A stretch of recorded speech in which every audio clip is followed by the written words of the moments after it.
ചെറിയൊരു അട്ടനെ കിട്ടി, അതോട് സമാധാനം. എന്താ ഈ മോർണിംഗിലുണ്ടല്ലോ ഇതൊക്കെ മനസ്സിനൊരു കുളിർമ കിട്ടുന്നുണ്ട്. നമ്മള് ബിസിനസ് മാത്രമായിട്ട് നടന്നാല് കാര്യമില്ല, എല്ലാം വേണോ അല്ലേ? എല്ലാം വേണം. ഇനി തങ്ങള് തന്നൊക്കെ അറിയാലോ, തങ്ങളതാ അതാ ഞങ്ങളെ മുഖം കണ്ട് കാണും. സംഭവം നല്ല രസമാണ്.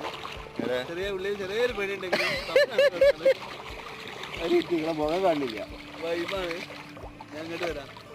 നിങ്ങൾ വരണേ, ഞാൻ വരാണ്ട്. പറഞ്ഞോളി. സംഭവം നല്ല രസമാണ്. ഇങ്ങോട്ട് വരികയുള്ളേ. നമുക്ക് ഇതിങ്ങനെ കിട്ടൂല. അനുഭവിക്കണമെങ്കിൽ എന്ത് ചെയ്യണം? ഇങ്ങനെ ഒന്ന് വാങ്ങിയിട്ട് ഇറങ്ങാം, എന്നാ അനുഭവിക്കാം. നമുക്കൊരു തോണി വാങ്ങണ്ടേ? തോണി വാങ്ങിയിട്ട് ഇനി താല്പര്യമുള്ള ആള് നമ്മളെ ബന്ധപ്പെടുക.